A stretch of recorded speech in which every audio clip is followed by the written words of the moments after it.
Very good evening to all. बेटा आप सब लोगों के मैसेजेस मिले कि चैप्टर नंबर 6 का रिवीजन कराना है। मुझे पता है थोड़ी बहुत कॉम्प्लिकेशन आई होंगी इस चैप्टर में, तो मैं उसी का रिवीजन करा देता हूँ। हालांकि मन तो था मेरा कि कुछ इंपॉर्टेंट क्वेश्चंस थे, लेकिन उन क्वेश्चंस को मैं बाद में करा दूंगा। पहले एटलीस्ट कॉन्सेप्चुअल क्लैरिटी हमारे को चैप्टर्स की हो जाए, तो वो ज्यादा जरूरी है। और चैप्टर्स ज्यादा क्लियर होंगे तो क्वेश्चंस अपने आप हो जाएंगे। तो करते हैं चैप्टर की शुरुआत बिना टाइम वेस्ट किए। और जो चैप्टर का नाम है आज, वो है हमारा chapter number 6, molecular basis of inheritance of inheritance.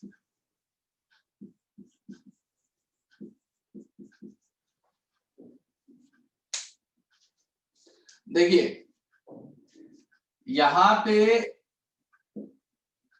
जो चैप्टर नंबर 5 था ना, उसके आगे से पढ़ाई करनी है।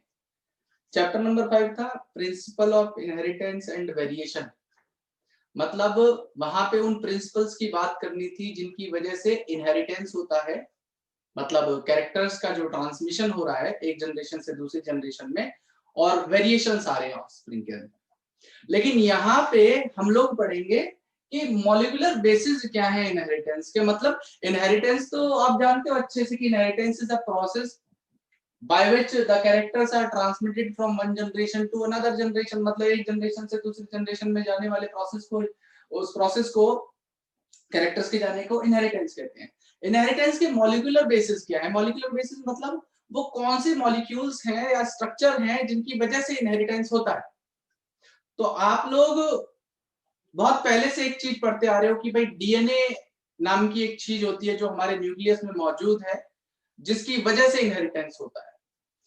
अब उसी के स्ट्रक्चर की बात करनी है हमें, और उसके मॉलिक्यूलर लेवल तक हम बात करेंगे। हालांकि इसके कुछ पार्ट को आपने अगर क्लास 11th का चैप्टर नंबर 9 बायोमोलिक्यूल पढ़ा हो, तो वहां पे ये इसके कुछ बेसिक स्ट्रक्चर्स वहां पे क्लियर हो जाते हैं। लेकिन कोई बात नहीं, अगर वहां पे नहीं पढ़ा है तो यहाँ पे हम लोग पढ़ेंगे। तो यहाँ पे शुरुआत होती है हमारी कहां से कि जेनेटिक मटेरियल कौन है। तो जेनेटिक मटेरियल के तौर पे काम करता है हमारा या तो DNA in most of the organism, और या आरएनए। डीएनए की फुल फॉर्म है, आप जानते हो अच्छे से, deoxy ribo nucleic acid. Deoxy ribo nucleic acid. और आरएनए की है हमारी राइबो न्यूक्लिक एसिड। और आरएनए बहुत रेयरली जेनेटिक मटेरियल के तौर पे काम करता है। लेकिन एक थोड़े से आश्चर्य की बात यह है कि जो आरएनए था ये फर्स्ट जेनेटिक मटेरियल था। मतलब इस प्लेनेट अर्थ पे जब लाइफ बनी थी तो सबसे पहले डायरेक्टली डीएनए ने जेनेटिक मटेरियल के तौर पे वर्क करना शुरू नहीं किया था, आरएनए ने जेनेटिक मटेरियल के तौर पे फंक्शन करना शुरू किया था सबसे पहले। तो RNA was the first genetic material. लेकिन इस चीज के बारे में अभी कोई फैक्ट नहीं पता है कि how RNA is converted into DNA and DNA start behaving as a genetic material।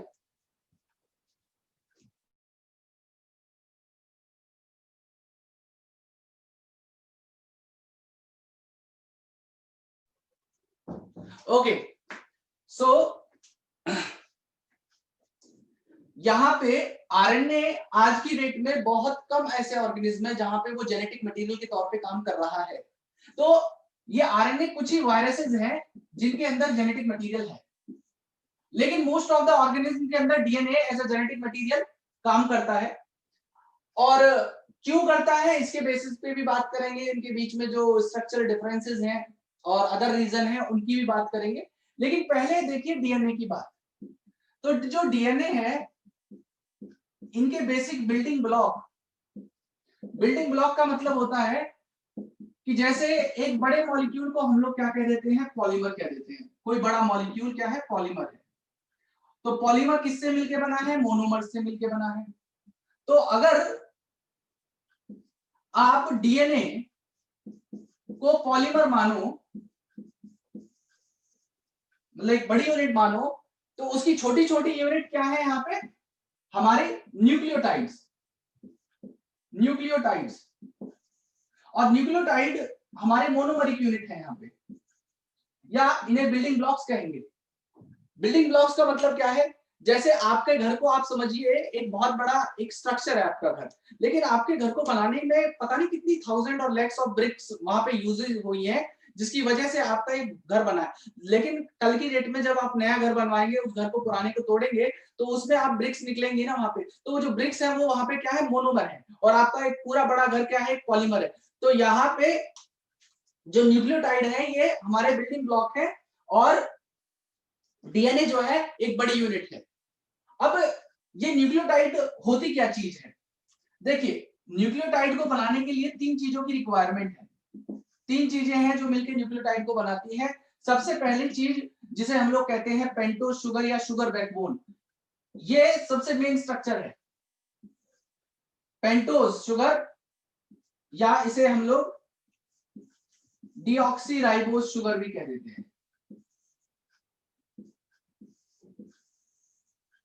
या आप किसी बुक में इसको शुगर बैकबोन के नाम से ही पढ़ेंगे।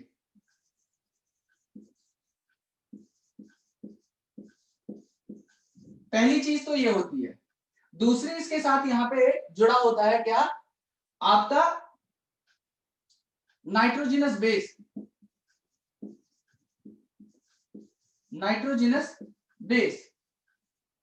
और तीसरी चीज यहां पे जुड़ी होती है जिसे कहते हैं हम लोग फॉस्फेट या फॉस्फोरिक एसिड। तो ये तीनों चीजों के बीच में बॉन्ड्स कौन कौन से होंगे उनकी बात कर लेते हैं।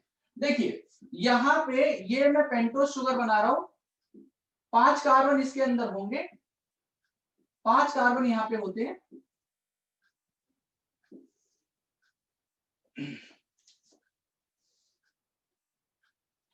देखिए यहां से फर्स्ट, सेकंड, थर्ड, फोर्थ और फिफ्थ कार्बन यहाँ पे होता है CH2, और इसके ऊपर लगा होता है फॉस्फेट या फॉस्फोरिक एसिड। अब ये जो फॉस्फेट है इसको जोड़ने के लिए यहाँ पे एक बॉन्ड है, ठीक है, जिसको हम लोग फॉस्फो एस्टर बॉन्ड कहते हैं, या कोवेलेंट बॉन्ड भी कह देंगे तो कोई परेशानी नहीं है ना। और दूसरी चीज यहाँ पे इस एंड पे क्या नाम है आपका लगा हुआ है नाइट्रोजिनस बेस। अब नाइट्रोजिनस बेस लगा होता है यहाँ पे एक बॉन्ड जिसको कहते हैं हम लोग ग्लाइकोसिडिक बॉन्ड। Glycosidic bond. तो ध्यान रखिएगा, हमेशा याद रखना है आपको कि पेंटोज शुगर के साथ अगर फॉस्फेट लगा है तो उनके बीच में कौन सा बॉन्ड है, फॉस्फोएस्टर बॉन्ड, मतलब कोवेलेंट बॉन्ड। और अगर पेंटोज शुगर और आपका नाइट्रोजिनस बेस के बीच में जो बॉन्ड है उसे हम लोग क्या कहेंगे, glycosidic bond. That is called glycosidic bond. ठीक है, तो ये तो एक न्यूक्लियोटाइड के आपस में बॉन्ड की बात हो रही है, मतलब जो न्यूक्लियोटाइड है हमारा ये आपस में जो फॉस्फेट और नाइट्रोजनस बेस लगे हुए हैं। अब एक न्यूक्लियोटाइड दूसरे न्यूक्लियोटाइड से भी जुड़ेगा तभी तो एक चेन बनेगी। मतलब जैसे कि यहाँ पे एक अमीनो एसिड है तो ये अमीनो एसिड तो अकेला है, अगर इसको प्रोटीन बनाना है तो इसमें बहुत सारे अमीनो एसिड्स जुड़ते चले जाएंगे पेप्टाइड बॉन्ड से, तभी तो इसको हम लोग एक पॉलीपेप्टाइड या फिर एक प्रोटीन का स्ट्रक्चर कहेंगे। तो सिमिलरली जब तक न्यूक्लियोटाइड आपस में एक दूसरे से नहीं जुड़ेंगे तब तक कैसे हमारा एक पॉलीमर या एक बड़ा स्ट्रक्चर फॉर्म होगा। तो दो न्यूक्लियोटाइड को आपस में जोड़ने के लिए एक और बॉन्ड होता है जिसे फॉस्फोडाइस्टर बॉन्ड कहते हैं। अभी बना के भी दिखाऊंगा कैसे बनता है, लेकिन उससे पहले एक चीज और जान लीजिए कि फॉस्फोडाइस्टर बॉन्ड से पहले मैं जो बता रहा था ये, हाँ, कि न्यूक्लियोटाइड में से अगर आप फॉस्फेट को निकाल देते हो तो जो बचेगा उसे न्यूक्लियोसाइड कहेंगे। तो बचेगा क्या, एक पेंटोज शुगर और साथ में नाइट्रोजनस बेस। अब नाइट्रोजनस बेस की बात कर लेते हैं। तो मैं उसी पॉइंट को यहाँ पे शॉर्ट में लिख दे रहा हूं कि nucleotide minus phosphate will give you nucleoside. वो आपको क्या देगा? न्यूक्लियोसाइड। अब नाइट्रोजनस बेस क्या होता है और इसका स्ट्रक्चर किस तरीके से होता है उसकी बात कर लेते हैं। देखिए, जो नाइट्रोजनस बेसिस हैं उनके दो टाइप हैं, एक प्यूरिन और एक पिरिमिडीन। प्यूरिन और पिरिमिडीन।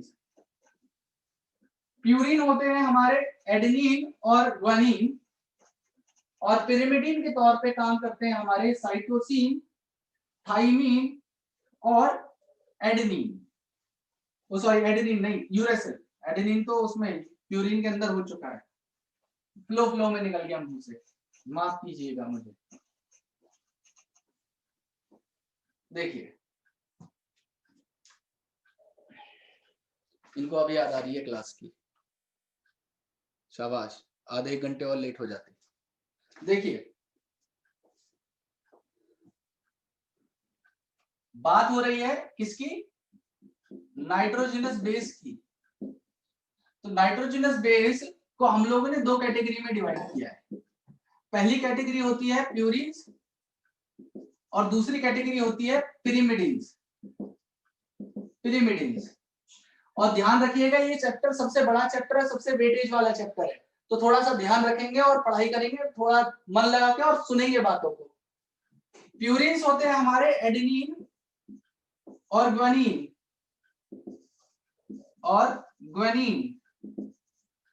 मतलब यहां पे क्या होता है कि ये 9 मेंबर्ड रिंग वाले होते हैं, मतलब इनके अंदर एक कंप्लीट रिंग और उसके साथ एक आधी रिंग ऐसे जुड़ी होती है, और हमारे यहाँ पे नाइट्रोजन लगे होते हैं। ठीक है, यहाँ पे हमारे नाइट्रोजन लगे होते हैं कुछ। तो इनकी अगर साइड काउंट करें तो हम लोग कहीं से भी काउंट कर सकते हैं। चलो सपोज यहां से काउंट कर लेते हैं आपका 1 2 3 4 5 6 7 8 9। ठीक है, तो यहाँ पे आपने देखा कि 9 मेंबर्स थे जो इसके अंदर लगे हुए। एक बार मैं और स्ट्रक्चर को कंफर्म कर लेता हूँ, कमजोर हूं मैं थोड़ा केमिस्ट्री में। ठीक है, तो यहाँ पे हाँ जी, तो प्यूरिन्स के अंदर जो लगे हुए हैं आपके, इन नाइट्रोजनस को आप नाइट्रोजन को छोड़ दीजिए, बस इतना याद रखिएगा कि यहाँ पे आपका 9 मेंबर्स होते हैं।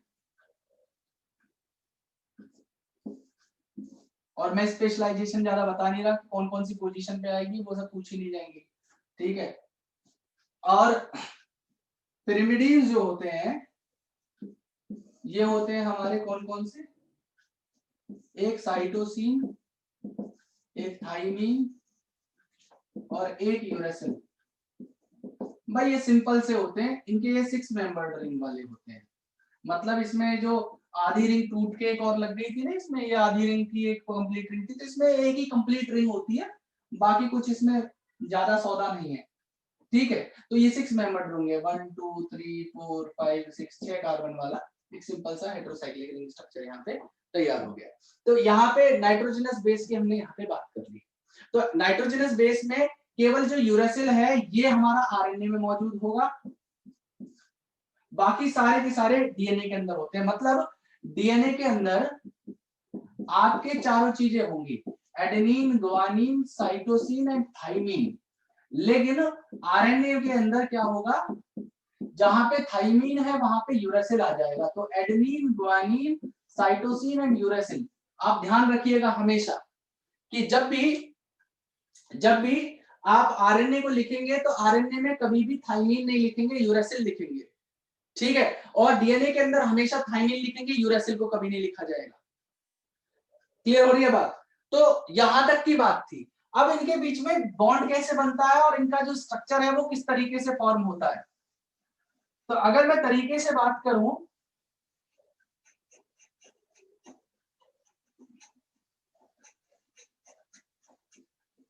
तो जो डीएनए और आरएनए के बीच में डिफरेंस आता है वो कहां पे आता है। देखिए, डीएनए को कहते हैं हम लोग डीऑक्सीराइबोज शुगर, डीऑक्सीराइबोज शुगर, और आरएनए को बोलते हैं हम लोग राइबोज शुगर। क्या बोलते हैं? Ribose sugar. तो डीऑक्सीराइबोज शुगर का मतलब क्या है कि यहाँ पे जो सेकंड कार्बन वाली पोजीशन है यहाँ पे लगा होता है हाइड्रोजन, और इसके और आरएनए में क्या डिफरेंस आ रहा है? स्ट्रक्चर पूरा सेम वही है, कहीं डिफरेंस नहीं आ रहा, कहीं तो कोई डिफरेंस नहीं है, बस यहाँ पे सेकंड प्राइम पोजीशन पे एक हाइड्रोक्सिल ग्रुप लग जाता है, OH ग्रुप। तो ये जो हाइड्रोक्सिल ग्रुप है ये क्या होता है बेटा? ये रिएक्टिव होता है। तो रिएक्टिव होने की वजह से यहां पे अनस्टेबिलिटी आती है। डीएनए इतना अनस्टेबल नहीं होता मुकाबले इसके, ठीक है। तो डीएनए केमिकली ज्यादा स्टेबल होता है आरएनए के मुकाबले। अगर डीएनए की बात करूं और यहाँ आरएनए को लूं तो आरएनए में क्या था? सेकंड प्राइम OH ग्रुप था, हाइड्रोक्सिल ग्रुप था। हाइड्रोक्सिल ग्रुप हो जाने की वजह से वो ज्यादा रिएक्टिव था, और रिएक्टिव होने की वजह से वो केमिकली अनस्टेबल हो रहा था, केमिकली अनस्टेबल हो रहा था। और जो डीएनए है ये क्या होगा? केमिकली स्टेबल होगा,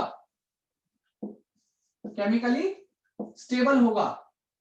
आ रही है मेरी बात समझ में? तो डीएनए और आरएनए के बीच में ये है डिफरेंस। और दूसरा डिफरेंस क्या होता है कि डीएनए को जब भी आप लिखोगे, हमेशा आप अगर स्ट्रेट चेन स्ट्रक्चर ऐसे लीनियर बनाते हो तो हमेशा पोलैरिटी आप लिखते हो 5 प्राइम 3 प्राइम 3 प्राइम 5 प्राइम, ठीक है। और इनके बीच में हाइड्रोजन बॉन्ड होते हैं, अभी बात करूंगा हाइड्रोजन बॉन्ड की। लेकिन आरएनए के अंदर ये सिंगल स्ट्रैंड होता है, पोलैरिटी यहाँ पे भी 5 प्राइम टू 3 प्राइम होगी, लेकिन कोई डबल स्ट्रैंड नहीं होगा, कोई बीच में कॉम्प्लीमेंट्रिटी नहीं होगी, ठीक है। तो हमेशा डीएनए क्या हो जाएगा? डबल स्ट्रैंडेड हो जाएगा। मैं पूरा लिख दे रहा हूं, क्या हो जाएगा? डबल स्ट्रैंडेड हो जाएगा, 2 स्ट्रैंड होंगे। लेकिन आरएनए के अंदर कभी भी डबल स्ट्रैंड आपको देखने के लिए नहीं मिलेंगे, ये सिंगल स्ट्रैंडेड होता है, ये सिंगल स्ट्रैंडेड होता है। तो सिंगल स्ट्रैंड ज्यादा स्टेबल है, डबल स्ट्रैंडेड, तो जो डबल स्ट्रैंडेड है मेरे हिसाब से सिंगल स्ट्रैंड से ज्यादा स्टेबल होना चाहिए। तो जो डबल स्ट्रैंडेड डीएनए है ये स्ट्रक्चरली भी बहुत ज्यादा स्टेबल होता है, ये स्ट्रक्चरली भी मोर स्टेबल है आरएनए के मुकाबले, और ये लेस स्टेबल है। आगे बात समझ में? ये लेस स्टेबल है। तो डीएनए और आरएनए दोनों में मेजर डिफरेंसेस यहाँ पे आते हैं। अब बात करता हूं कि हमेशा जो ये 5 प्राइम टू 3 प्राइम या 3 प्राइम टू 5 प्राइम ये जो चीज लिखी जा रही है, इसको पीछे लिखने का क्या रीजन क्या है, मतलब क्यों लिख रहे हैं हम ऐसा? तो बेटा इसको पोलैरिटी कहते हैं, इट इज कॉल्ड पोलैरिटी। तो पोलैरिटी कैसे लिखी जाती है, क्यों लिखी जाती है, तो उससे पहले आपको फॉस्फोडाइस्टर बॉन्ड वाला स्ट्रक्चर समझना पड़ेगा, तो पोलैरिटी आपको साथ में समझ में आ जाएगी। देखिए थोड़ा सा मैं क्विक चलूंगा क्योंकि जल्दी खत्म करना है, फिर और भी चैप्टर हैं उन्हें भी लेना है साथ में, जल्दी जल्दी। और अब जो मैं कराऊंगा, जो भी मैं कुछ कराऊंगा बहुत फास्ट कराऊंगा और क्विक वाला होगा वो मामला। मतलब साथ में एक चीज और है, एक्स्ट्रा कुछ भी नहीं बताऊंगा अब, बिल्कुल भी कसम खा रखी है मैंने, अब नहीं बताऊंगा। बाकी पुरानी देखनी हो देख लेना, अभी बोर्ड की बात है। तो अब जो भी मैं कुछ पढ़ाऊंगा वो बिल्कुल एनसीईआरटी की लाइन टू लाइन होगा, उसमें कुछ भी चीज एक्स्ट्रा बिल्कुल कुछ नहीं ऐड कर रहा मैं, और बहुत इजी होगा। जैसे पहली बार मैंने जब पढ़ाया था तो उस टाइम पे बहुत कुछ ऐड कर दिया था तो कॉम्प्लिकेट हो गई थी चीजें, अब की बार बताऊंगा तो बिल्कुल सिंपल बताऊंगा, और ऐसा बताऊंगा जो बिल्कुल एनसीईआरटी में दिया हुआ है, तो कहीं परेशानी नहीं आने वाली है। आई तो पहले भी नहीं होगी, लेकिन बस हाँ इंफॉर्मेशन ज्यादा होगी जिसकी वजह से दिमाग पे वो मतलब एक होता है ना कि ग्रैस्प करने में थोड़ी समस्या होती है, जब ज्यादा हो जाती है, कम चीजों को जल्दी आदमी रिटेन कर लेता है, तो अब रिटेन करने में समस्या नहीं आएगी आपको। तो बस ध्यान रखिएगा चीजों का और समझिएगा। अब डीएनए की पोलैरिटी की बात करते हैं। तो अगर डीएनए के स्ट्रक्चर को बनाऊं तो यहाँ पे इस तरीके से ये लगा होगा, यहाँ पे कौन सा बॉन्ड बताया था मैंने, नाइट्रोजन, इसके बीच में पेंटोज शुगर है, ये पेंटोज शुगर है और ये इसके साथ में फॉस्फेट लगाओ, फॉस्फेट के बीच में क्या कौन सा बॉन्ड था, फॉस्फोइस्टर बॉन्ड, मतलब कौन सा, कोवेलेंट बॉन्ड। और पेंटोज शुगर और नाइट्रोजनस बेस के बीच में कौन सा बॉन्ड था भाई, जल्दी बताइए, ग्लाइकोसिडिक बॉन्ड। तो यहाँ पे ग्लाइकोसिडिक बॉन्ड से कोई भी जुड़ा हो सकता है, या तो एडेनिन, ग्वानिन, साइटोसिन, थाइमिन, चारों में से एक होगा। लेकिन आ रही है बात समझ में, मतलब कोई भी में, मतलब एक, ऐसा नहीं है चारों एक साथ जुड़ जाएंगे।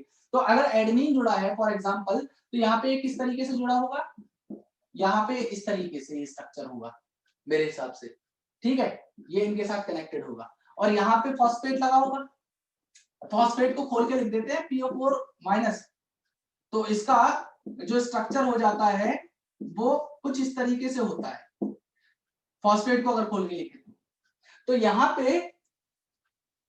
पे देखिएगा, मैं इसको ऐसे ना करके बस सिंपली एडेनिन लिख दे रहा हूं, एडेनिन लिख दो आप, नहीं तो लोग ग्वानिन कर दे रहा हूं मैं, आपकी मन की तसल्ली हो जाएगी। और यहाँ पे फॉस्फेट है, तो देखिए ये पहला, दूसरा कार्बन, तीसरा कार्बन, चौथा कार्बन, पांचवा कार्बन यहाँ पे लगा हुआ है, फिफ्थ कार्बन CH2 की फॉर्म में, और उसके ऊपर लगा हुआ है फॉस्फेट। तो ये जो थर्ड कार्बन है इसका, कौन सा, तीसरा कार्बन है किसका, नाइट्रोजन बेस का, इससे क्या होगा, जो दूसरा नाइट्रोजनस बेस, ये आपका न्यूक्लियोटाइड में लगा रहा हूं, इनके बीच में फॉस्फोडाइस्टर बॉन्ड बना के दिखाता हूं आपको कैसे जुड़ेंगे। तो यहाँ पे देखिए, ये फर्स्ट, सेकंड, थर्ड, फोर्थ और फिफ्थ कार्बन CH2 की फॉर्म में, और इसके ऊपर लगा हुआ है फॉस्फेट, है ना, फिफ्थ कार्बन के ऊपर हमारा फॉस्फेट है, ये इसको मैं थोड़ा बड़ा करके लिख दे रहा हूँ, फिफ्थ कार्बन, इसके ऊपर फॉस्फेट लगा हुआ है, फॉस्फेट को मैंने अभी खोल के लिखा था आपके सामने, तो ये हो जाएगा कुछ इस तरीके से, ठीक है, और ये हो गया हमारा थर्ड कार्बन है। आप इसको इस तरीके देखिए, तो यहाँ पे एक बॉन्ड बन गया, ये इसी बॉन्ड को हम लोग फॉस्फोडाइस्टर बॉन्ड कहते हैं, क्या कहते हैं, फॉस्फोडाइस्टर बॉन्ड। और बना किसके बीच में, पहले वाले का थर्ड कार्बन और दूसरे वाले का फिफ्थ कार्बन। तो ये जो सिलसिला है 3:5, अगर इसको लिखना है फॉस्फोडाइस्टर बॉन्ड को ऐसे लिखते हैं 3:5 फॉस्फोडाइस्टर बॉन्ड, पूरा लिखा जाता है इसको तरीके से। आ रही है बात समझ में, ये जो बॉन्ड बना है कौन सा बना था, COPO, और यहाँ पे C होगा, फिफ्थ कार्बन वाला ना, ये वाला तो हो गया थर्ड कार्बन और ये हो गया फिफ्थ कार्बन। इसके बीच में जो फॉस्फेट था, फॉस्फेट के स्ट्रक्चर को खोल के लिख दिया बस हमने, बहुत सिंपल सी बात है, कहीं कोई कॉम्प्लिकेशन नहीं आनी चाहिए। ये देखिए, आ रही है बात समझ में। तो आप ये देखिए, इसका जो फिफ्थ कार्बन है ये एंड की तरफ है, कहाँ है, एंड की तरफ है, और ये फ्री है, इसके ऊपर फॉस्फेट ही तो लगा है बस, इस फिफ्थ कार्बन के ऊपर फॉस्फेट ही तो लग रहा है, तो ये एंड की तरफ है और ऊपर से फ्री भी है साथ में, तो ये एंड की तरफ है और फ्री है, फ्री है, ठीक है। तो इस वाले एंड को हम 5 प्राइम एंड कह देंगे। और अब अगर आपने इसके थर्ड कार्बन को देखोगे तो ये ऑक्यूपाइड है, फिर दूसरे वाले को देखोगे इसका फिफ्थ कार्बन ऑक्यूपाइड है, थर्ड कार्बन इसका फ्री है, लेकिन अगर ये फॉस्फोडाइस्टर बॉन्ड बनाता है तो इसका थर्ड कार्बन भी ऑक्यूपाई हो जाएगा अगले वाले न्यूक्लियोटाइड के साथ। मतलब जब तक ये चेन चलती चली जाएगी उसका फिफ्थ प्राइम एंड हमेशा ऑक्यूपाइड होगा, और लास्ट वाला जो न्यूक्लियोटाइड आएगा, मतलब सपोज करो 1 लाख न्यूक्लियोटाइड में यहाँ पे लगा दे रहा हूँ चेन में, तो सबसे लास्ट वाला जो आएगा 1 लाख के बाद भी उसका थर्ड कार्बन ही फ्री आएगा, फिफ्थ कार्बन हमेशा ऑक्यूपाइड आएगा। बस पहला न्यूक्लियोटाइड होगा ये वाला फिफ्थ कार्बन वाला जो फ्री होगा। तो इसीलिए हमेशा जब पोलैरिटी लिखते हैं वो लिखते हैं 5 प्राइम एंड, क्योंकि ये जो फिफ्थ कार्बन है ये एंड की तरफ है और यहाँ पे ये वाला जो थर्ड कार्बन है ये एंड की तरफ है, तो ये 5 प्राइम टू 3 प्राइम हो जाता है। अब यहाँ पे मैं लगा दे रहा हूं आपका थाइमीन, ठीक है। तो डीएनए का स्ट्रक्चर जो होता है वो एंटी पैरेलल होता है। एंटी पैरेलल का मतलब है कि अगर एक चेन सीधी लगी हुई है तो दूसरी चेन उल्टी लगी होगी। उल्टी कैसे लगी होगी, देखिए यहाँ पे ये देखिए, अभी मैंने बेस पेयरिंग की बात नहीं करी, चारगाफ रूल में एक चीज बताऊंगा कि ग्वानिन और साइटोसिन, सुन लीजिए बात, एडेनिन और थाइमिन के बीच में हमेशा 2 हाइड्रोजन बॉन्ड होते हैं। ये इरविन चारगाफ थे, उन्होंने रूल बताया था, इसे चारगाफ रूल भी कहते हैं। और ग्वानिन और साइटोसिन के बीच में 3 हाइड्रोजन बॉन्ड होते हैं, 3 हाइड्रोजन बॉन्ड्स आते हैं। तो adenine thymine have 2 hydrogen bond, guanine and cytosine have 3 hydrogen bond. Clear हो रही है बात? तो यहाँ पे क्या होगा कि ग्वानिन और साइटोसिन के बीच में 3 हाइड्रोजन बॉन्ड बना दे रहा हूं, ये बन गए 3 हाइड्रोजन बॉन्ड, 3 लाइन खींच दो आप, ठीक है। अब यहां पे मामला फिर से कैसे हो जाएगा, फर्स्ट कार्बन, सेकंड कार्बन और ये थर्ड कार्बन। अब की बार थर्ड कार्बन फ्री है भाई, फ्री है, एंड की तरफ है या नहीं है। और इसका जो फिफ्थ कार्बन होगा यहाँ पे, जो फिफ्थ कार्बन होगा CH2 की फॉर्म में, इसके ऊपर लगा होगा फॉस्फेट, और फॉस्फेट को आप खोल के लिख दीजिए यहाँ पे है। तो ये दूसरा वाला न्यूक्लियोटाइड बना दे रहा हूं मैं यहाँ पे नीचे, ये देखिए। अब की बार ये थर्ड कार्बन से जुड़ रहा है, और यहाँ पे आप लगा दीजिए एडेनिन। इन दोनों के बीच में, लो मैं थोड़ा नीचे लिख देता हूँ, एडेनिन, इन दोनों के बीच में 2 हाइड्रोजन बॉन्ड, और यहाँ पे आपका फिर से ये फिफ्थ कार्बन। तो यहाँ पे भी बन गया ना। अब की बार क्या बना है, 5 to 3 हाइड्रोजन। ये जो दूसरा बॉन्ड बना है ये भी फॉस्फोडाइस्टर बॉन्ड है, ये भी फॉस्फो डाइस्टर बॉन्ड है जी। और यहाँ पे इन दोनों के बीच में ये स्टेबल करने के लिए हाइड्रोजन बॉन्ड आएगा। तो यहाँ पे जो स्ट्रक्चर है जो मैंने आपके सामने बनाया है, ये कौन सा स्ट्रक्चर है, ये डीएनए का डबल हेलिक्स स्ट्रक्चर है, और एक दूसरे से ये क्या है, एंटी पैरेलल है। क्या है ये स्ट्रक्चर हमारा एंटी पैरेलल है, मतलब एक दूसरे के पैरेलल, एंटी पैरेलल है, मतलब अपोजिट है ये न्यूक्लियोटाइड, और पैरेलली प्रेजेंट है। अपोजिट होने के बाद अब पैरेलल, एक स्ट्रेट लगी हुई है, यहाँ पे उल्टी लगी हुई है रिंग्स, ठीक है। और ये जुड़े हुए हैं आपस में किससे, हाइड्रोजन बॉन्ड से। तो हमेशा आपको मैंने क्या बताया था, देखो पहली वाली चली गई थी 5 to 3, अब यहाँ पे 3 वाला एंड की तरफ है ना, ये फ्री है। और ये फिफ्थ कार्बन 1 लाख न्यूक्लियोटाइड लगा लो, उसके बाद भी फिफ्थ कार्बन हमेशा फ्री आएगा, सबसे लास्ट वाले का आएगा, लेकिन फ्री। थर्ड तो ऑक्यूपाई हो जाएगा ना फॉस्फोडाइस्टर बॉन्ड पिछले वाले के साथ बनाने में, है ना। तो ये वाला जो हो जाएगा, ये क्या हो जाएगा, 3' to 5। तो इसलिए कंबाइंडली जब भी हम डीएनए को बनाते हैं तो एक को लिख देते 5' to 3 और दूसरे को लिख देते 3' to 5। आगे बात समझ में, ठीक है। परेशानी नहीं होनी चाहिए इस चीज में, कहीं पे भी कोई डाउट नहीं आना चाहिए, कोई परेशानी नहीं होनी चाहिए। डीएनए का स्ट्रक्चर आपके सामने मैंने बताया है, मॉलिक्यूलर लेवल पे समझा दिया आपको बता के, ठीक है। एक बार ध्यान से और देख लीजिए, ठीक है। अब देखिए आगे की बात, आगे की बात,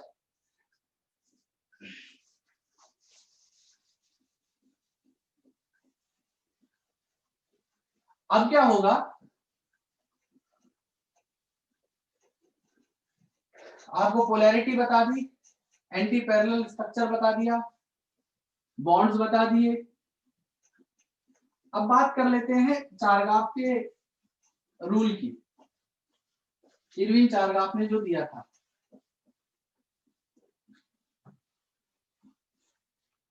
देखिए चारगाफ रूल,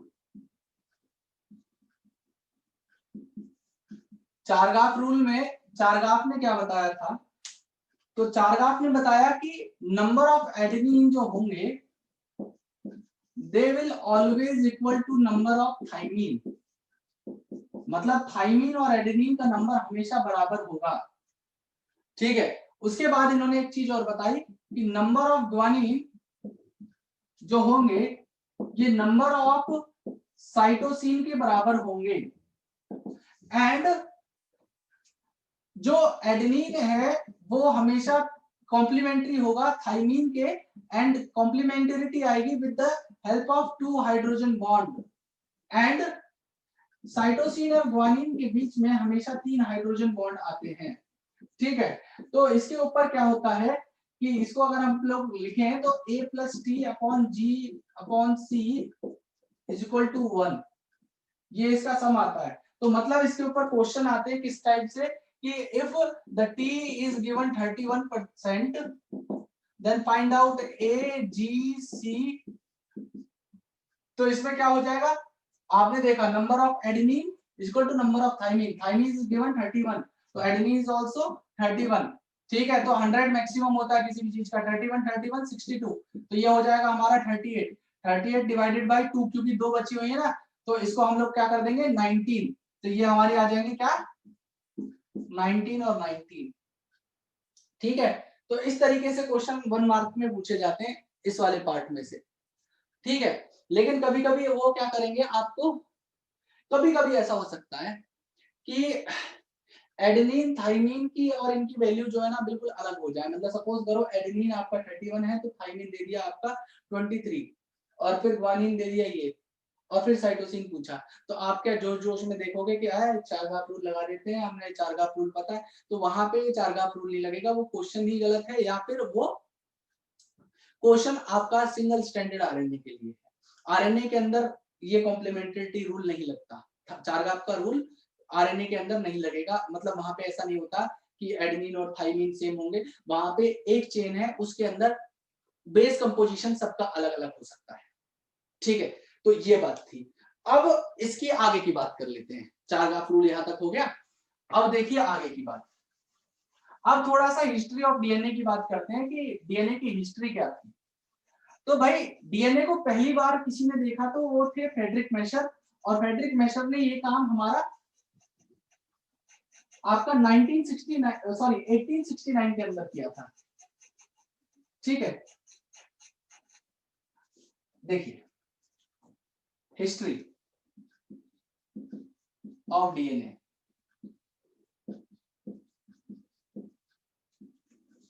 हिस्ट्री ऑफ डीएनए में सबसे पहले नाम आएगा हमारा 1869 में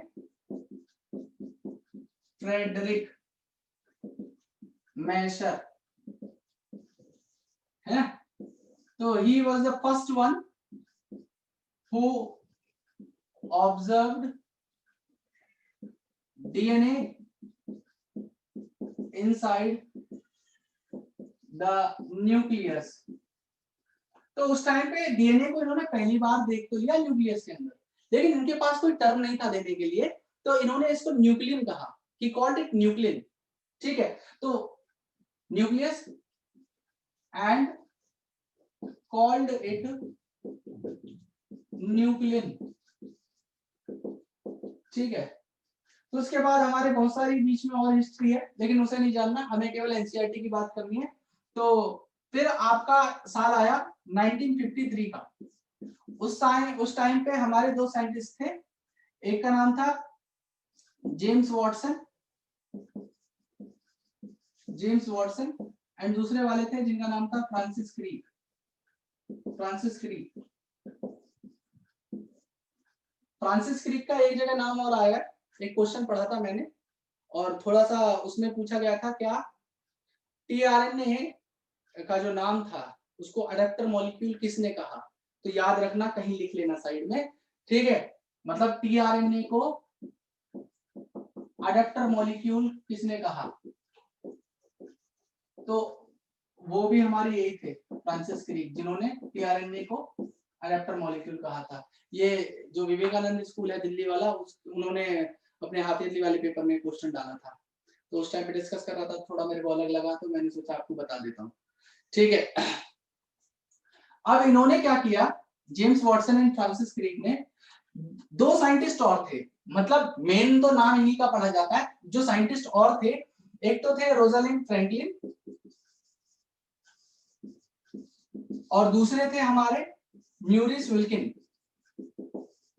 तो इन दोनों ने क्या किया, एक्चुअल में इन दोनों ने एक 3D डेटा जनरेट किया था। मतलब एक टेक्निक होती है जिसे कहा जाता है आपका एक्सरे क्रिस्टलोग्राफी। एक्सरे क्रिस्टलोग्राफी, उस एक्सरे क्रिस्टलोग्राफी को यूज करके डीएनए का इन्होंने ना एक डेटा जनरेट किया। ठीक है, तो they generated a data by of DNA और स्ट्रक्चर ऑफ डीएनए, और उस चीज को ही, इसी डेटा को यूटिलाइज कर लिया इन दोनों ने, किसने, जेम्स वॉटसन और फ्रांसिस क्रिक ने, है। तो they utilize the data produced by x-ray crystallography and performed by Maurice Wilkin and Rosalind Franklin, and they had given the 3D structure, इन्होंने क्या किया, 3D डबल हेलिकल मॉडल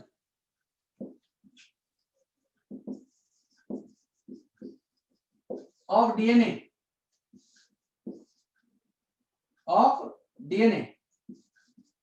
इन्होंने double helical model दे दिया DNA का। किसने दिया, Francis Crick और जेम्स वॉटसन ने। डेटा किसका यूटिलाइज किया, रोजालिंड फ्रैंकलिन और म्यूरिस विल्किन का, ठीक है। और इन्होंने कौन सी टेक्निक की थी, एक्सरे क्रिस्टलोग्राफी। और फाइनली डबल हेलिकल मॉडल कैसा था, तो उसे जानने के लिए कनेक्ट करिए, दोबारा ये खत्म होने वाला है सेशन, ठीक है, कनेक्ट करिए आप। देखिए जो वॉटसन एंड क्रिक ने डबल हेलिकल मॉडल दिया था डीएनए का, वो किस तरीके से था,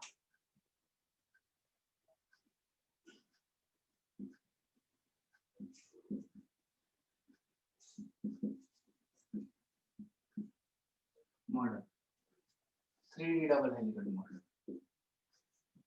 ऑफ डीएनए,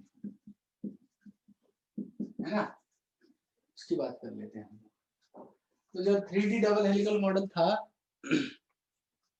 नाम से पता चल रहा है डबल हेलिकल मतलब दो हेलिक्सेस होंगे जो एक दूसरे के ऊपर वाइंड कर रहे होंगे और इंटरवाइंड कर रहे हैं और एक हेलिक्स को फॉर्म कर रहे हैं। देखो किस तरीके से, यहाँ पे ये जो डीएनए है इस तरीके से,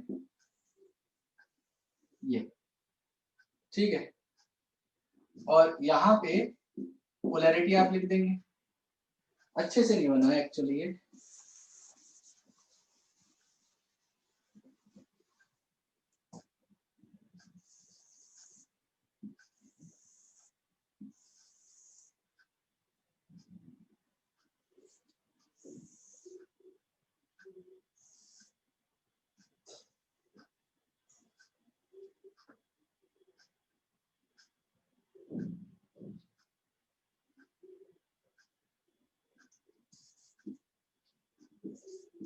देखिए तो यहाँ पे आपको अच्छे से पता है कि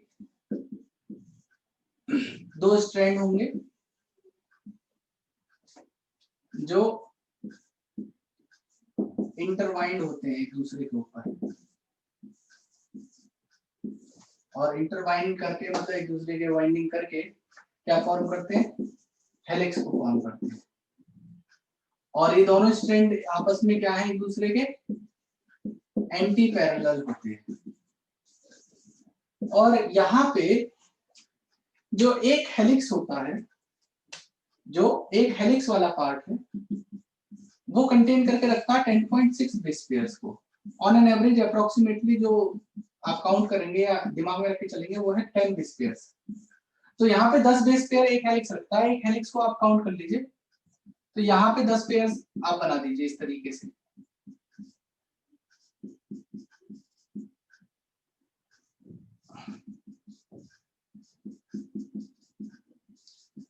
दस बेस पेयर्स को बनाने के बाद उसकी लेंथ जानेंगे हम लोग, ठीक है।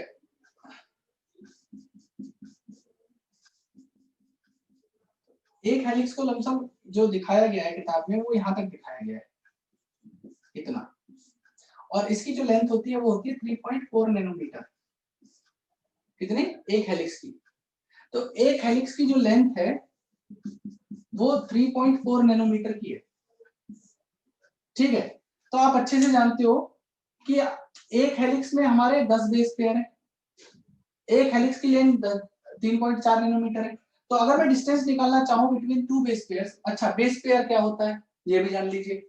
देखो सिंगल क्या है, नाइट्रोजनस बेस, इसने पेयरिंग कर ली डी के साथ, तो ये क्या होगा, बेस का एक पेयर हो गया, it is called base pair. ऐसे ही देखो सी है या जी है, वो ट्रिपल बॉन्ड करता है जी के साथ, सिंगल क्या है, नाइट्रोजनस बेस, इसने किसके साथ पेयरिंग कर रखी है, सी के साथ, तो पूरा कंप्लीट क्या हो गया, बेस पेयर हो गया। तो अब आप हमेशा याद रखेंगे कि जब भी हम लोग किसी के जीनोम को मेजर करेंगे या फिर उसके जेनेटिक कंटेंट की काउंट करने की बात करेंगे, तो हमेशा आप बेस पेयर में काउंट करेंगे कि भाई ह्यूमन का, अगर आपसे पूछा जाए कि भाई ह्यूमन का जो जीनोम है वो कितना है, तो आप बोलेंगे 3.3 × 10⁻⁹ बेस पेयर।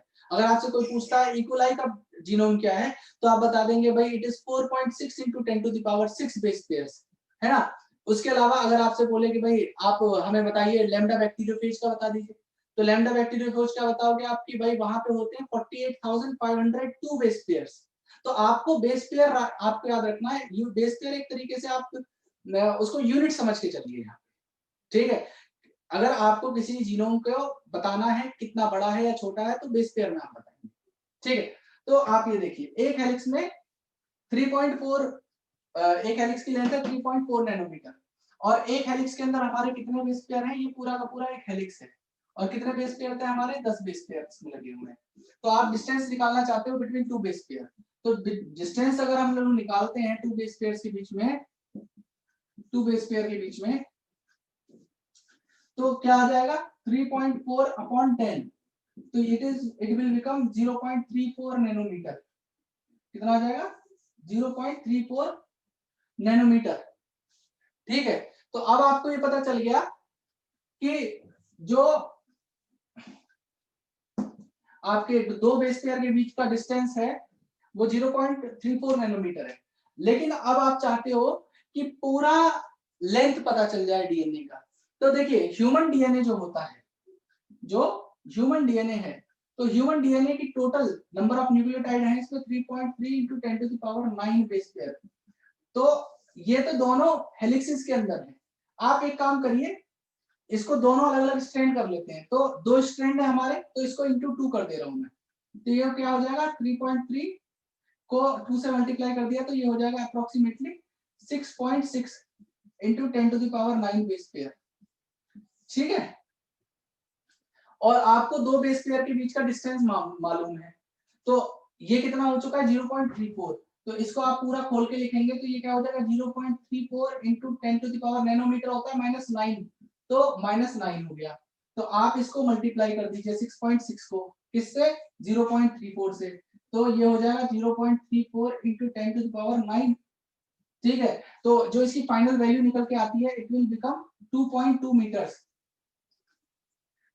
ठीक है। तो ये बताना चाहते हैं कि आपके हर सेल के न्यूक्लियस में, हर सेल के न्यूक्लियस में मतलब आपकी बॉडी में पता नहीं कितनी ट्रिलियन सेल है, और सेल आप जानते हो कितने छोटे साइज की होती है। मैं कह रहा हूं कोई कितना भी बड़ा आदमी होगा उसका साइज कितना 2.2 मीटर तो पूरे आदमी का नहीं होता।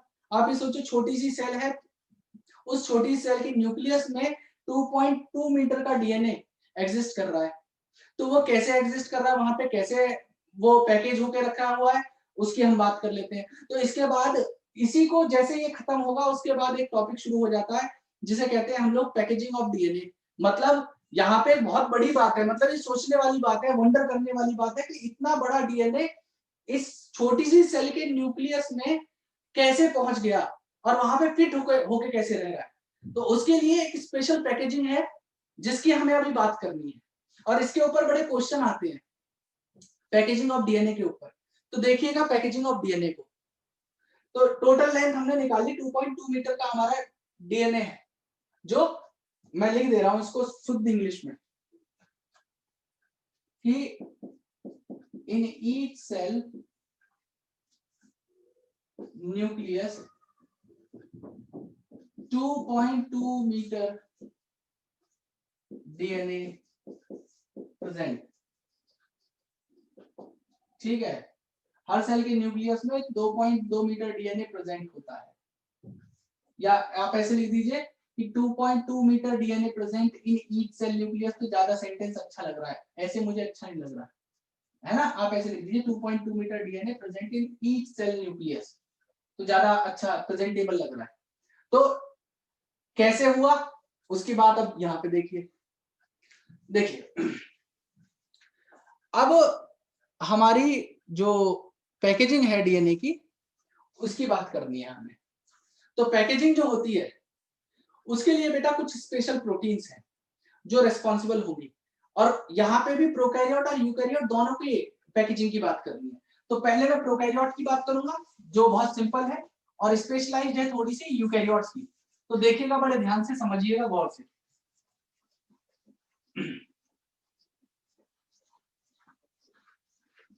कहानी है, कहानी की तरह याद रखिएगा।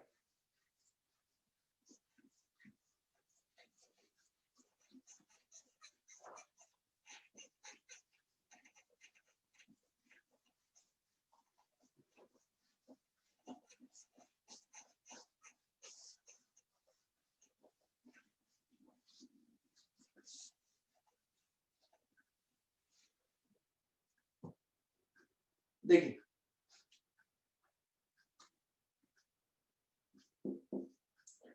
मैं बात कर रहा हूं पैकेजिंग ऑफ डीएनए।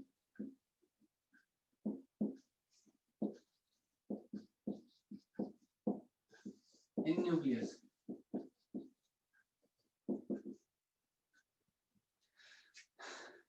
न्यूक्लियस तो खैर यूकैरियोट्स के केस में होगा, प्रोकैरियोट में तो न्यूक्लियर मेम्ब्रेन होती नहीं, तो वेल डिफाइंड न्यूक्लियस उनके पास है ही नहीं प्रोकैरियोट्स के पास। तो यहाँ पे पहले प्रोकैरियोट्स की बात कर लेते हैं। तो प्रोकैरियोट्स के अंदर क्या होगा, देखिए डीएनए का हमेशा जो नेचर है वो आपका नेगेटिवली चार्ज होता है, तो फॉस्फेट की वजह से। तो जो हमारा प्रोकैरियोट्स है, यहाँ पे क्या होगा कि जो इनका नेगेटिवली चार्ज डीएनए है, नेगेटिवली चार्ज्ड डीएनए जो होता है वो हमेशा बाइंड करता है, वो हमेशा बाइंड करता है कुछ पॉजिटिवली चार्ज प्रोटीन्स होती है, और इसकी वजह से ही वो जो डीएनए है वो पूरी सेल के अंदर स्कैटर्ड नहीं होता। देखिए क्या है कि प्रोकैरियोट्स है, प्रोकैरियोट्स के पास वेल डिफाइंड न्यूक्लियस नहीं है, मतलब प्रो मतलब प्रिमिटिव, कैरियन मतलब जिनके पास प्रिमिटिव न्यूक्लियस हो, मतलब जिनकी न्यूक्लियस की मेम्ब्रेन वेल डिफाइंड ना हो। अगर आप किसी नॉर्मल सेल को देखते हो तो उसका न्यूक्लियर मेम्ब्रेन आप देख पाओगे, लेकिन यहाँ पे आपको अगर प्रोकैरियोटिक सेल की बात करूं तो वहां पे न्यूक्लियर मेम्ब्रेन नहीं होती है। लेकिन अगर न्यूक्लियर मेम्ब्रेन नहीं है तो इसका डीएनए तो ऐसा होना चाहिए पूरी सेल के अंदर स्कैटर्ड होना चाहिए, लेकिन ऐसा नहीं होता। इनका डीएनए जो है वो एक पर्टिकुलर लोकेशन पे मौजूद होगा, कैसे कि यहाँ पे कुछ पॉजिटिव चार्ज प्रोटीन के साथ ये बाइंडेड रहता है और ये एक जगह पे इकट्ठा रहता है और पूरी सेल के अंदर स्कैटर्ड नहीं होता। और ये जो स्ट्रक्चर है जो यहाँ पे फॉर्म हुआ, इसको हम लोग न्यूक्लियोइड कहते हैं। इट इज कॉल्ड न्यूक्लियोइड, ठीक है, न्यूक्लियस नहीं, न्यूक्लियोइड का है। तो when the negatively charged DNA bind to positively charged protein, the structure formed inside the prokaryote is nucleoid, and this is the reason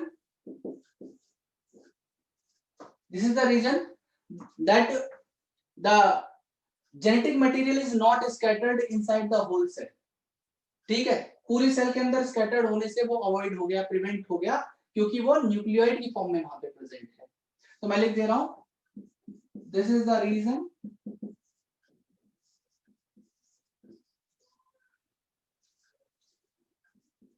that genetic material is not scattered inside the whole cell, पूरी cell के अंदर scattered नहीं है। तो ये तो बहुत simple सी बात थी, न्यूक्लियोइड। तो अब आपको याद रखना है हमेशा नाम कि कौन कौन सी चीज के नाम याद रखने हैं। सबसे पहले न्यूक्लियन आया था, अब न्यूक्लियोइड आ गया, अब एक एन से एक और टर्म आएगा वो और याद रखना है, फिर न्यूक्लियस को याद रखना और न्यूक्लियोलस को भी याद रखना, ठीक है। सब में थोड़े थोड़े डिफरेंसेस हैं।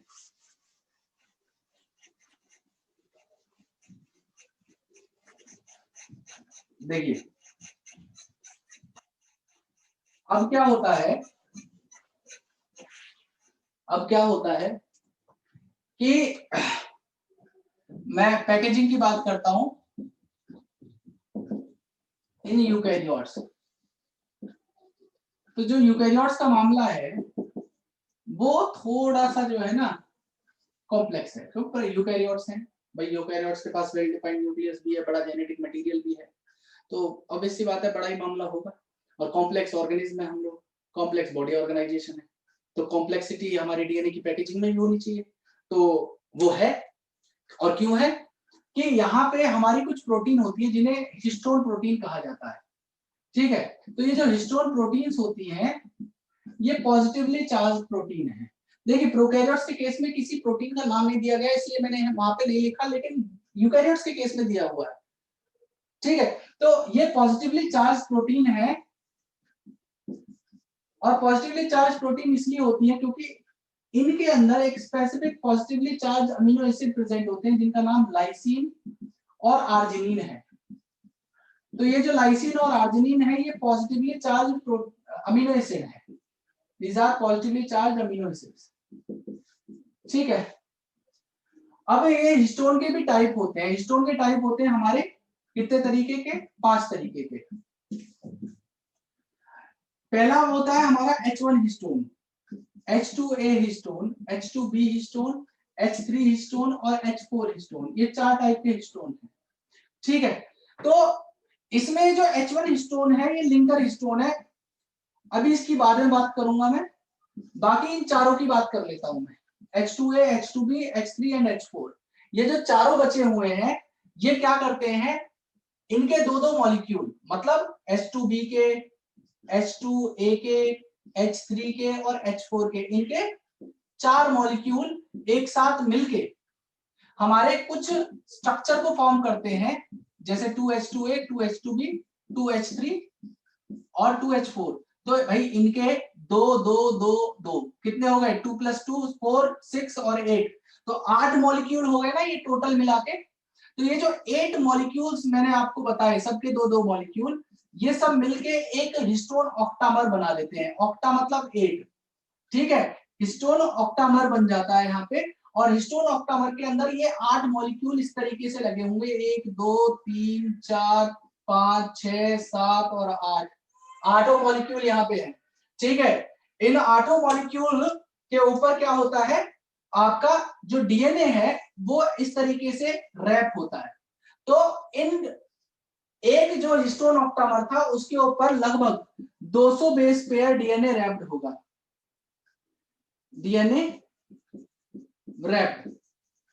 तो यहां पे ये जो हिस्टोन ऑक्टामर था और इसके ऊपर जो रैप्ड डीएनए है, ये दोनों मिलके क्या बनाते हैं, एक स्ट्रक्चर जिसे कहते हैं हम लोग न्यूक्लियोसोम।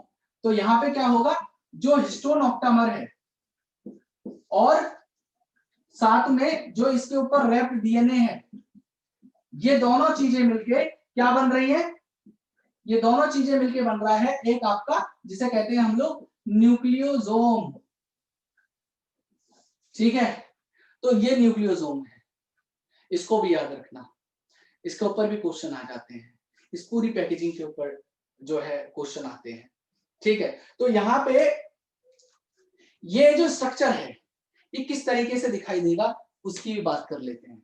देखिए यहाँ पे क्या होगा कि देखो ये एक हिस्टोन ऑक्टामर, इसके ऊपर डीएनए रैप्ड, फिर ये जाएगा ये एक हिस्टोन ऑक्टामर, इसके ऊपर डीएनए रैप्ड, फिर इस तरीके से और हिस्टोन ऑक्टामर, इसके ऊपर डीएनए रैप्ड, फिर और हिस्टोन ऑक्टामर, इसके ऊपर डीएनए रैप्ड, इसी तरीके से चेन बनती चली जाएगी।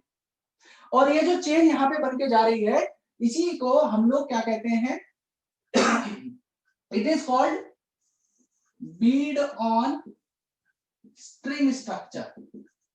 बीड ऑन स्ट्रिंग स्ट्रक्चर मतलब कि ये मोतियों की एक माला है, ये जो हिस्टोन ऑक्टामर है ये बीड्स हैं, और ये जो हमारे बीच में डीएनए का जो ये फाइबर जा रहा है ये हमारा स्ट्रिंग है, तार है जिसके ऊपर ये लगे हुए हैं। तो बीड ऑन स्ट्रिंग स्ट्रक्चर इसे हम लोग कह देते हैं। तो अगर आप किसी एक क्रोमोसोम को देखोगे, अगर आप किसी एक क्रोमोसोम को देखोगे तो उसके अंदर बीड ऑन स्ट्रिंग स्ट्रक्चर कैसे दिखाई देगा। देखिए पहली बात तो जो हमारे ये जो इलोंगेशन हो रही है, मतलब एक हिस्टोन से दूसरा हिस्टोन, दूसरा हिस्टोन तीसरे हिस्टोन से ऐसे जुड़ता चला जा रहा है, तो ये मिलके क्या बनाते हैं, क्रोमेटिन फाइबर को बनाते हैं, क्रोमेटिन को।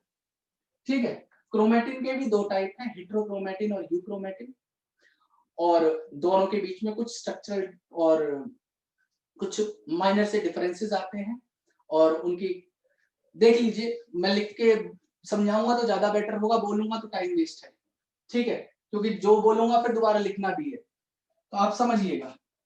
यहाँ पे अगर मैं एक स्ट्रक्चर को बनाता हूं, ये क्रोमोसोम है, क्रोमोसोम के अंदर हमेशा याद रखिएगा कुछ एक्स्ट्रा इंफॉर्मेशन दे रहा हूं हल्की सी, इसके बीच वाला जो ये कॉन्स्ट्रिक्टेड पार्ट है इसे हम लोग सेंट्रोमर कहते हैं या सेंट्रोमियर कहते हैं, और इसके जो एंड्स होते हैं इनको टीलोमर कहते हैं, दीज आर नोन एज टीलोमर्स, ठीक है जी। और ये दोनों आपस में एक दूसरे की सिस्टर क्रोमेटिड कहलाती हैं, लेकिन हमें उन सब की बात नहीं करनी है, हमें बात करनी है इसकी। तो यहाँ पे जो स्ट्रक्चर है डीएनए के, एक आर्म का ले रहा हूं और इसको मैं इलोंगेट करके देखूंगा, तो इलोंगेट करके देखूंगा तो यहाँ पे मुझे ऐसे दिखाई देगा बहुत सारे जो डीएनए है वो एक दूसरे के साथ ऐसे हाईली कॉइल्ड हो रखा है, मतलब कॉइल या कंडेंस्ड हो रखा है। और इसको और ज्यादा इनलार्ज करके देखूंगा तो मुझे यहाँ पे बीड ऑन स्ट्रिंग स्ट्रक्चर दिखाई देगा, इस तरीके से बीड ऑन स्ट्रिंग स्ट्रक्चर ऐसे दिखाई देगा अगर मैं, और इसको और इनलार्ज करके देखूंगा तो मुझे डीएनए डबल हेलिकल मॉडल दिखाई देने लग जाएगा, ठीक है, क्या दिखाई देने लग जाएगा, डीएनए डबल हेलिकल मॉडल। तो ये इस तरीके से होता है। तो हमेशा जो क्रोमेटिन होता है वो क्या करता है, कॉइलिंग करता है और कंडेंसेशन करता है, कंडेंसेशन करता है। तो हमारे किस चीज को फॉर्म करता है कॉइलिंग एंड कंडेंसेशन करके, एक स्ट्रक्चर को जिसे हम लोग क्रोमोसोम कहते हैं, that is known as chromosome. दिखाई नहीं दे रहा है, मैं फिर से लिख रहा हूं इसे,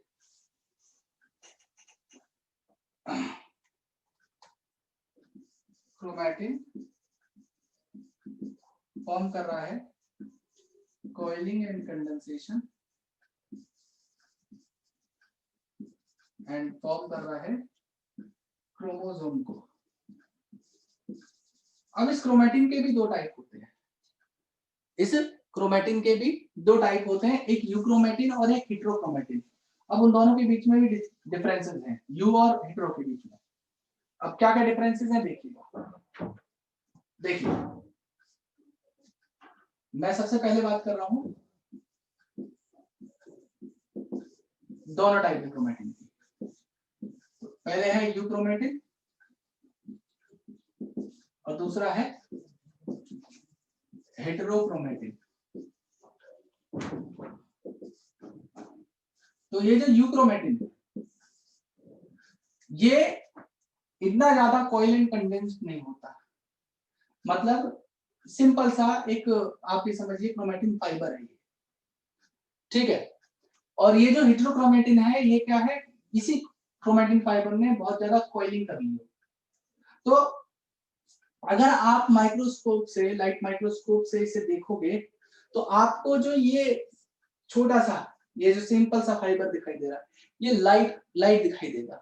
और अगर आप इसको देखोगे तो ये ज्यादा कॉइलिंग कर रखी है, इसमें हाईली कॉइल्ड स्ट्रक्चर है, इसमें कॉइलिंग एंड कंडेंसेशन, तो ये आपको डार्क दिखाई देगा। तो ये जो होता है ये लाइट बैंड देता है when you observe it under the light microscope and it will always give you dark band, ठीक है, ये आपको डार्क बैंड देगा। क्रोमैटिन कुछ नहीं है, एक डीएनए की चेन ही तो थी, वहां पे क्या होगा मैंने आपको अभी इलोंगेट करके दिखाया ना, तो एक डीएनए की चेन ही तो है जो स्टोन के ऊपर लगी हुई रैप्ड है, वही आपके क्रोमैटिन फाइबर को फॉर्म कर रहा है।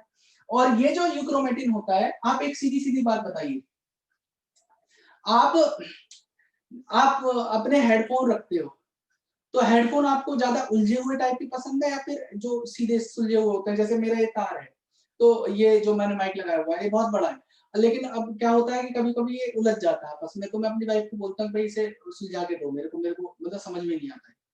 तो इसी तरीके से मतलब मैं काम किसके साथ करना पसंद कर रहा हूँ, जो सुलझी हुई चीज है, उलझी हुई तो कौन पसंद करता है।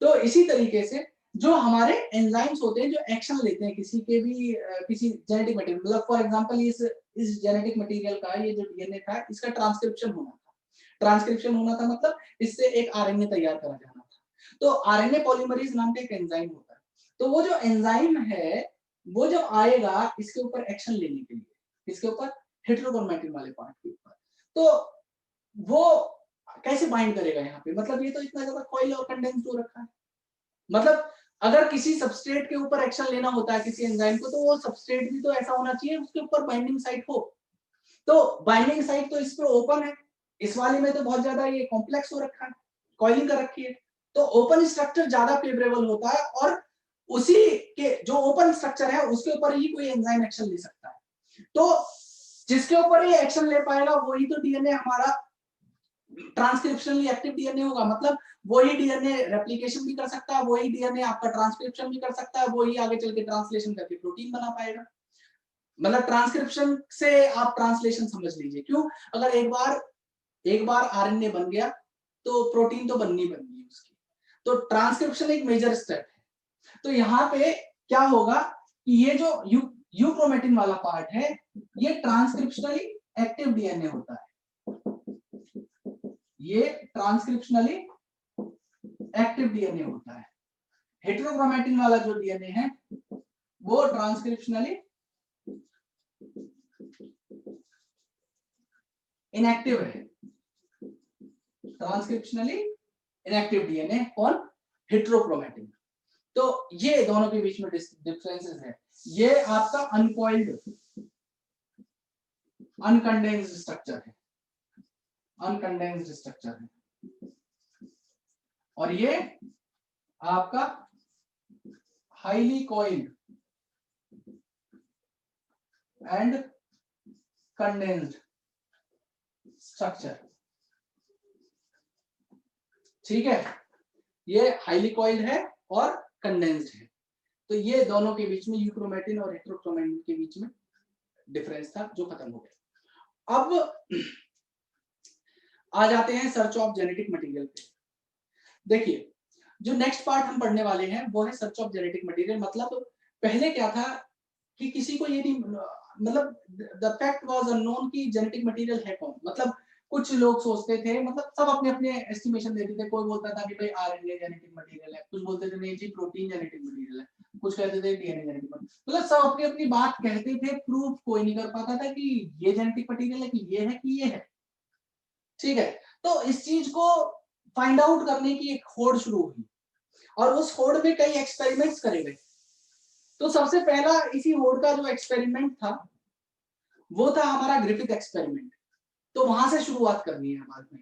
एक्सपेरिमेंट तो देखो दुनिया भर के हुए, लेकिन जो थोड़े बहुत ठीक थे, रेलेवेंट थे, और सिलेबस में तो हर चीज नहीं डरी जा सकती। तो जो जो एक्सपेरिमेंट आपके सिलेबस में है हम वो पढ़ेंगे। तो हमारा जो पहला एक्सपेरिमेंट हम पढ़ने वाले हैं वो है ग्रिफिथ एक्सपेरिमेंट और ट्रांसफॉर्मेशन प्रिंसिपल। तो वहां से मैं शुरुआत कर रहा हूँ सर्च ऑफ जेनेटिक मटेरियल से। तो ध्यान से देखिएगा, ये वाला पार्ट यहाँ पे खत्म हो जाता है।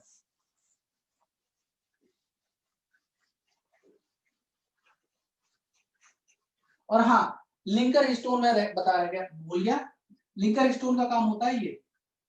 जैसे ये एक न्यूक्लियोसोम, दूसरा न्यूक्लियोसोम, तीसरा न्यूक्लियोसोम, इनके बीच में जो है ये ना लिंकर स्टोन होता है। ये लिंकर स्टोन है जो इनको जोड़ने का काम करता है यहाँ पे। ठीक है, उसके अलावा कुछ हमारी एनएचसी प्रोटीन होती है, नॉन हिस्टोन आपकी क्रोमेटिन होती है, वो भी प्रोटीन हमारी प्रेजेंट होती है। कुछ हिस्टोन है, कुछ नॉन हिस्टोन, दोनों प्रोटीन होती है जो पैकेजिंग करवाती है। लेकिन नॉन हिस्टोन प्रोटीन के बारे में इतना विवरण आपकी किताब में मतलब दिया नहीं हुआ, तो इसलिए उसकी बात हम यहाँ पे नहीं करेंगे। देखिए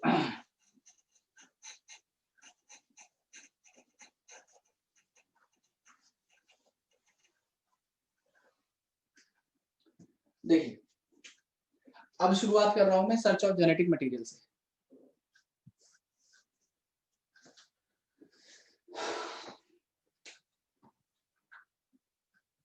सर्च ऑफ जेनेटिक मटेरियल, और इस सीरीज का सबसे पहला एक्सपेरिमेंट था ग्रिफिथ एक्सपेरिमेंट। ग्रिफिथ एक्सपेरिमेंट, और इस एक्सपेरिमेंट को एग्जाम में ट्रांसफॉर्मेशन प्रिंसिपल के नाम से ही पूछा जाता है, या ट्रांसफॉर्मेशन प्रिंसिपल कह लीजिए, ट्रांसफॉर्मिंग प्रिंसिपल कह लीजिए, किसी भी नाम से आपसे एग्जाम में पूछा जा सकता है। तो ये जो एक्सपेरिमेंट परफॉर्म किया गया था ग्रिफिथ का, वो इसी कड़ी का पहला हिस्सा है कि डीएनए जेनेटिक मटेरियल है। लेकिन प्रूफ ऐसे नहीं हुआ, प्रूफ करने के लिए कई एक्सपेरिमेंट लगे। तो इन्होंने क्या किया, देखिए जब भी कोई आप एक्सपेरिमेंट करते हो, जब भी आप कोई बायोलॉजिकल एक्सपेरिमेंट करते हो, आपको कोई ना कोई ऐसे ऑर्गेनिज्म को चूज करना पड़ता है जिसके ऊपर आप उन एक्सपेरिमेंट को कंडक्ट कर पाओ। ठीक है, तो इन्होंने दो चीजें ली थी, एक तो बैक्टीरिया लिया था जिसका नाम था स्ट्रेप्टोकोकस निमोनी, स्ट्रेप्टोकोकस निमोनी, ये निमोनिया कॉज करने वाला बैक्टीरिया था। ठीक है, और दूसरी चीज इन्होंने यहाँ पे जो ली वो था हमारा माइस। माइस आप जानते हो, चूहे। ठीक है, अब ये जो स्ट्रेप्टोकोकस निमोनी इन्होंने यहाँ पे लिया था बेटा, इसकी दो फॉर्म मौजूद है, इसकी दो फॉर्म मौजूद थी। एक को कहा गया हम लोगों ने आर स्ट्रेन और दूसरी वाली को कह दिया एस स्ट्रेन। ध्यान से समझना, तो ये जो आर स्ट्रेन थी इसको आर को डेजिग्नेट किया रफ से और एस को डेजिग्नेट किया गया स्मूथ से। ठीक है जी, तो जो रफ स्ट्रेन थी इसको रफ क्यों कहा गया, क्योंकि इसके चारों तरफ कोई भी स्मूथ जो म्यूकोपॉलीसैकेराइड का कोट था वो यहाँ पे नहीं मौजूद था। मतलब स्मूथ के चारों तरफ एक म्यूकोपॉलीसैकेराइड का कोट था जो इनके पास नहीं था। तो ये जो कोट होता है म्यूकोपॉलीसैकेराइड का या किसी अदर प्रोटीन का, वो इन बैक्टीरिया को प्रोटेक्ट करने के लिए होता है। जैसे कोई भी बैक्टीरिया हमारी बॉडी के अंदर एंटर करेगा तो हमारा जो होस्ट इम्यून सिस्टम है, हमारी बॉडी का जो इम्यून सिस्टम है, वो उन्हें डिस्ट्रॉय करना चाहेगा। ऑब्वियस सी बात है, अगर कोई भी बाहर का पैथोजन हमारी बॉडी के अंदर आता है तो कोई ना कोई हमारी बॉडी इम्यूनोजेनिक इफेक्ट देगी, उसके लिए नहीं देगी। तो उसी में क्या होता है, कुछ बैक्टीरिया ने अपने आप को थोड़ा सा और हायर लेवल पे अडेप्ट कर लिया। अडेप्ट ऐसे कर लिया कि अब सपोज करो कोई किसी को मारने जा रहा है, अब मारने जा रहा है बिना किसी आर्म्स के, बिना ऐसे ही चला जाए तो पिट के वापस आएगा है। लेकिन कभी कोई किसी को मारने जाता है तो वो आर्म्स के साथ जाता है, मतलब ले जाए, पिस्टल ले जाए, चाकू ले जाए, जो भी मारने वाली चीज होती है वो ले जा रहा है, तो उस केस में क्या होगा, वो शायद सक्सेसफुल हो जाए। तो यहाँ पे अगर बैक्टीरिया चारों तरफ अपने म्यूकोपॉलीसैकेराइड का कोट लेके आ रहा है तो मतलब वो अपनी प्रोटेक्शन के लिए साथ में कुछ ना कुछ लेके आ रहा है। तो ऐसा बैक्टीरिया जो अपनी प्रोटेक्शन कर सकता है वो कौन है, स्मूथ वाला, क्योंकि इसके चारों तरफ स्मूथ म्यूकोपॉलीसैकेराइड कोट है। और ऐसा ही बैक्टीरिया डिजीज भी कॉज कर सकता है, तो इसे वायरलेंट भी कह देंगे। लेकिन ये जो दूसरा वाला है आर वाला, मतलब रफ वाला, रफ डेजिग्नेट किया गया है क्यों, क्योंकि उसके चारों तरफ कोई भी कोट प्रेजेंट नहीं है जो म्यूकोपॉलीसैकेराइड का होना चाहिए था। तो इसे हम लोगों ने रफ कह दिया। और ये बेचारा क्या करेगा, बॉडी के अंदर जाएगा, होस्ट इम्यून सिस्टम इसे मार देगा, बात खत्म, कोई वायरुलेंसी नहीं है, मतलब कोई डिजीज कॉजिंग एबिलिटी इसके पास नहीं होती। इधर वाले के पास, ये जो आर वाला है, इसके पास डिजीज कॉजिंग एबिलिटी है। तो देखिएगा यहाँ पे क्या हुआ, आर स्ट्रेन को रफ इसलिए कहा गया, नो म्यूकोपॉलीसैकेराइड कोड। ठीक है, और ये क्या था, एवायरुलेंट, मतलब नॉट कॉज डिजीज। दूसरा एस स्ट्रेन, ये कैरी करके चलते हैं, they have smooth mucopolysaccharide coat. और ये क्यों कैरी करके चलते हैं, इट विल प्रोटेक्ट